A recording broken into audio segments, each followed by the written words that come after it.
রমাদান মাসেও নামাজ ছিল না অনেকের, রোজার হক ঠিক মতো ছিল না।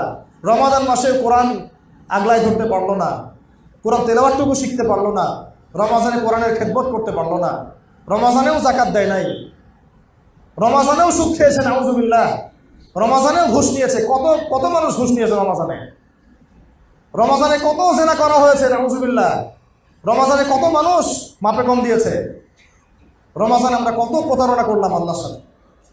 কিন্তু রমাজানে আমাদের নতুন জামা চাই, নতুন বাড়ি চাই, নতুন গাড়ি চাই, নতুন গহনা চাই, নতুন থ্রি পিস চাই। যেন ঈদের দিন মনে হয় এদের জন্যই, এদের সাথে ঈদের খুশির কোনো সম্পর্ক নাই। এই মানুষদের সাথে ঈদের খুশির কি নাই? কোনো সম্পর্ক নাই। তাদের জন্য ঈদ উল ফিতর ছিল, এই খুশি ছিল, ক্ষমা ছিল, যারা রমাজানের হক আদায় করতে পেরেছে, সওম ঠিকঠাক মতো রেখেছে, কোরআন ঠিকঠাক মতো পড়েছে, মানুষকে পড়িয়েছে, ইবাদতের পাবন ছিল, তাহাজ্জুদ পড়েছে।